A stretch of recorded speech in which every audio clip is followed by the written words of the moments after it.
안녕하세요, 가치남입니다. 10월 7일 수요일 국내 증시가 마감되었습니다. 오늘 코스피하고 코스닥 장 초반과 달리 굉장히 흐름이 좋았죠.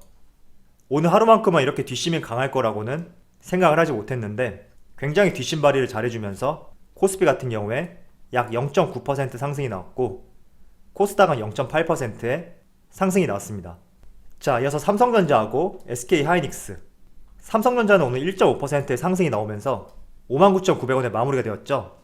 내일 실적 발표가 있는데 실적 발표를 앞두고 기대감을 높일 수 있는 상승이 나오지 않았나, 저는 이렇게 생각하고 있습니다. 뿐만 아니라 SK하이닉스도 약 0.5%의 상승이 나왔고, 이어서 현대차와 LG화학. 현대차는 오늘 내내 좋지 못한 흐름이 나왔거든요.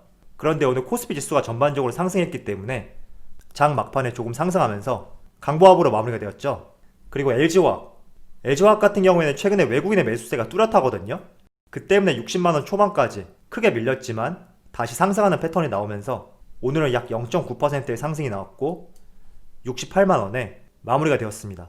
자, 그럼 바로 수급을 한번 살펴보도록 하겠습니다. 먼저 코스피의 수급을 살펴보면 기관이 오랜만에 크게 순매수를 해주었거든요. 오늘까지 합치면 6거래일 연속 순매수세를 보여주고 있고, 그동안 매번 순매도만 보여주었던 주체였지만 이번만큼은 다시 기관이 돌아오고 있는 것은 아닌가, 조금은 기대가 되고 있습니다. 자, 그리고 삼성전자 한번 살펴볼게요. 오늘 삼성전자 외국인하고 기관 양매수가 들어왔거든요. 제가 어제 여러분들에게 외국인의 매수세가 이어지는지 한번 지켜보자 말씀을 드렸는데 실적 발표를 앞두고 오랜만에 이틀 연속으로 외국인이 순매수를 보여주고 있고, 특히 기관 같은 경우에는 오늘 상당한 물량이 들어온 것을 알 수가 있습니다. 반면에 SK하이닉스 같은 경우에는 기관이 순매수를 보여주었지만 외국인이 오랜만에 순매도세를 보여주었다는 것을 알 수 있고요. 마지막으로 LG화학을 살펴볼게요. LG화학 같은 경우에는 외국인의 순매수세가 가장 뚜렷한 종목 중에 하나거든요. 지난 9월 23일을 제외한다면 거의 14거래일 연속으로 외국인이 매수하고 있는 종목 중에 하나다, 이 점을 알 수 있고, 외국인뿐만 아니라 기관도 꾸준히 매수하고 있죠. 그래서 최근의 흐름도 다시 좋아지고 있고 더욱 상승에 대해서 기대해 볼 수 있지 않을까, 저는 생각하고 있습니다. 자, 어제 트럼프 대통령이 좋지 못한 내용을 발표를 했죠. 우리가 그동안 기대했던 내용, 5차 경기 부양안에 대해서 공화당과 민주당이 협의를 하고 있고 이 부분이 빠른 시일 내에 구체적인 내용이 발표가 될 것이다, 이런 기대감이 있었기 때문에 하반기에 불확실한 시장이 도래된다고 하더라도 다시 한번 반등할 수 있는 요소가 될 수 있다, 이렇게 전망을 했었죠. 그런데 어제 트럼프 대통령이 퇴원한 뒤에 하루 만에 경기 부양안 협상에 대해서 중단을 지시했거든요. 그래서 이 부분이 미국 증시에 그대로 반영이 되어서 지금 차트를 보시면 나스닥 분봉 차트거든요. 양호한 흐름을 보이고 있었지만 갑작스럽게 큰 하락으로 이어졌죠. 그리고 반등다운 반등 없이 그대로 마무리가 되었어요. 그렇다 보니까 우리나라 증시도 분명히 영향을 받을 수 있겠다, 이런 생각을 했었지만 굉장히 견고하게 잘 선방하고 있다, 저는 이렇게 생각하고 있거든요. 물론 시초가에는 조금 하락으로 출발했지만 낙폭을 충분히 만회했다고 생각을 하고 있고, 트럼프 대통령의 5차 경기 부양안 협상 중단에 대해서 우리나라 증시는 큰 무리 없이 잘 대응하고 있다고 생각을 하고 있습니다. 자, 그런데 우리나라뿐만 아니라 아시아 증시도 다 마찬가지거든요. 지금 일본 니케이 증시를 보시면 우리나라하고 비슷하게 개파락으로 출발했지만 지속적으로 상승을 하고 있고, 제가 촬영하는 현 시점에 약 0.13%의 낙폭을 보이고 있거든요. 대만도 마찬가지죠. 장 초반과 달리 낙폭을 많이 만회하면서 상승하고 있는 추세다, 이 점을 알 수가 있습니다. 자, 그렇다면 현재로서 우리나라 증시가 하반기에 주목해야 될 이슈가 무엇이 있는지 한번 말씀을 드려볼게요. 첫 번째는 11월 달에 미국 대선이 있죠. 이 미국 대선을 전후로 해서 굉장히 많은 잡음들이 생길 수 있고, 현재 트럼프 대통령의 지지율을 좁히기 위해서 우리가 생각지도 못한 이런 이슈들이 발표가 될 수 있단 말이에요. 그래서 이런 부분들을 우리가 중점적으로 생각해야 되고, 또 한 가지는 오늘 속보로 발표된 내용, 대주주 양도세 조건 강화를 변경 없이 그대로 진행하겠다, 이런 발표가 있었죠. 그래서 이 두 가지 이슈를 우리가 크게 주목할 필요가 있지 않나, 저는 이렇게 생각하고 있습니다. 자, 그렇다면 대주주 양도세 강화에 대해서 오늘 속보로 발표가 되었는데 이 부분에 대해서 저의 생각을 말씀을 드려볼게요.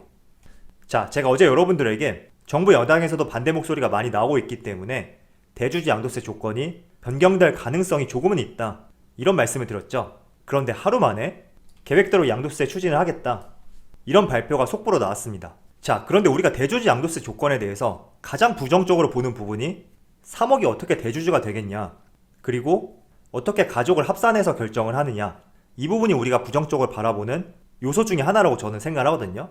저도 마찬가지로 동의하고 있어요. 우리가 단순히 3억이라는 금액을 돈의 액수로만 놓고 본다면 엄청나게 큰 돈이지만 투자의 목적으로 바라봤을 때는 그렇게 큰 금액이라고 볼 수는 없거든요.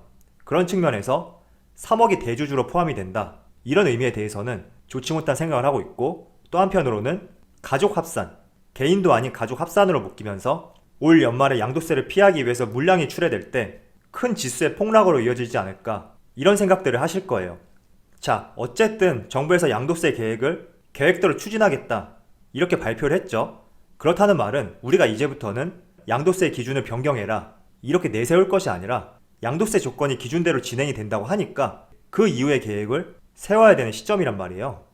자, 제가 지난번에 여러분들에게 잠깐 보여드렸던 내용인데 조금 더 제가 수정 보완을 했거든요.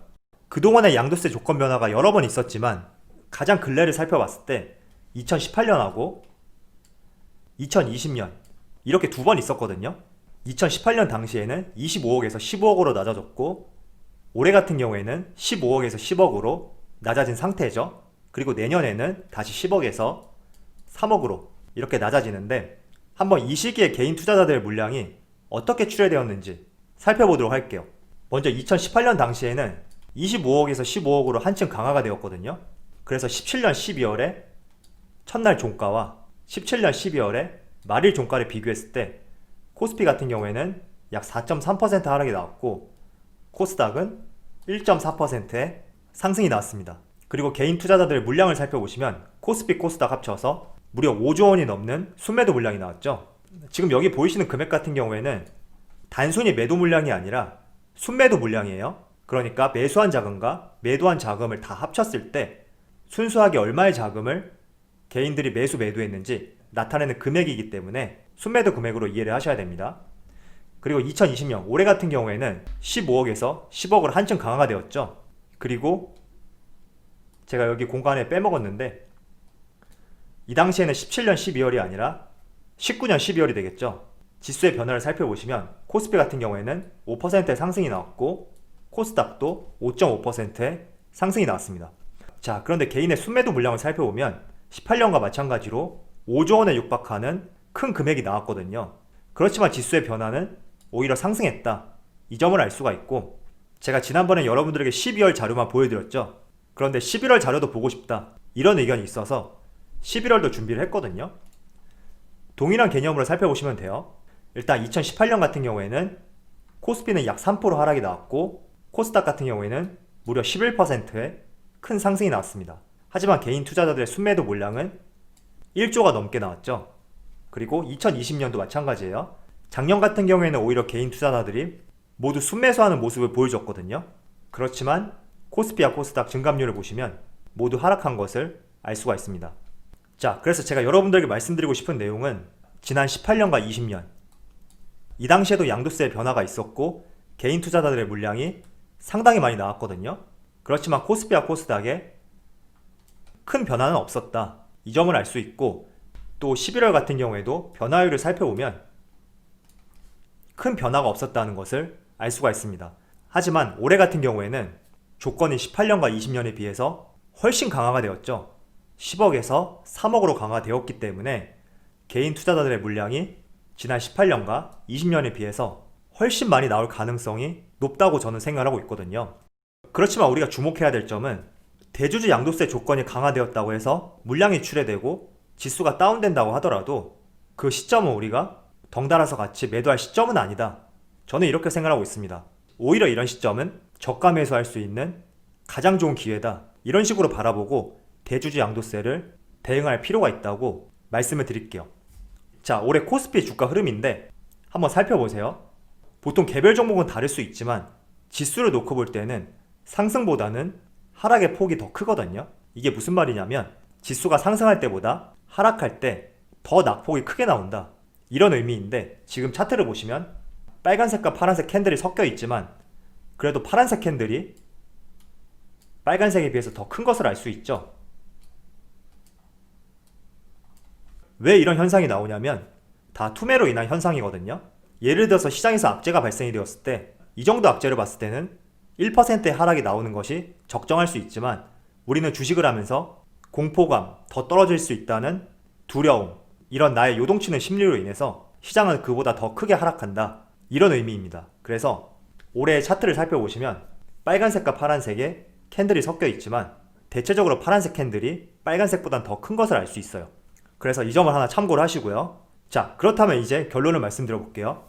대주주 양도세 조건 변경 없이 그대로 진행될 경우에 혹시나 개인들의 물량이 그 어느 때보다도 많이 출회가 되어서 증시가 하락하게 된다면, 예를 들어서 이런 구간이죠. 이런 구간은 여러분들이 공포심과 두려움에 휩싸여서 같이 덩달아 매도하는 순간이 아니고 차분하게 기다렸다가 다시 반등하는 시점에 저가 매수할 수 있는 가장 좋은 기회다. 저는 이렇게 생각하고 있습니다. 어쨌든 대주주 양도세 조건 강화라는 것은 기업의 펀더멘탈과는 상관없는 내용이거든요. 단순히 자금이 많은 개인 투자자들이 본인의 세금을 덜 내기 위해서 하는 액션 중에 하나이기 때문에 우리가 이 부분에 대해서 정말로 하락이 나온다면 쫄 필요 없고 저가 매수의 관점으로 대응할 수 있는 부분이 되어야 된다. 이렇게 말씀을 드리겠습니다. 자, 여러분들이 만약에 과거에 이런 시점에 도래했다고 쳐볼게요. 그렇다면 어떤 액션을 취할까요? 물론 과거의 차트를 보면서 미래를 예측하는 것은 조금은 어불성설일 수 있지만 하나의 예시로서 여러분들이 이 상황을 참조를 하셨으면 좋겠습니다. 그래서 지난 18년과 20년 11월, 12월 달에 지수의 변화도 한번 여러분들이 제 자료를 통해서 참조를 해보시고요. 어떠한 액션을 여러분들이 취해야 될지 조금은 결정을 하는데 도움이 되었으면 좋겠습니다. 그래서 저는 11월 달에 미 대선 그리고 11월, 12월 대주주 양도세 조건 강화, 이 두 가지 큰 이슈를 제외한다면 우리나라 증시도 내년에는 기대해 볼 수 있고 안정적인 흐름이 나올 수 있다. 이렇게 생각하거든요. 오늘 발표된 자료 중에 하나인데 피치죠. 한국의 신용등급을 AA-로 유지했다. 이런 발표가 나왔습니다. 자, 그런데 유지한 것이 무슨 상관이냐? 이렇게 볼 수 있지만 여기 아래를 보시면 올해 들어 지난 6일까지 신용평가사 3개사의 국가 신용등급 및 전망 하향 조정 사례는 107개국 총 211건에 이른다.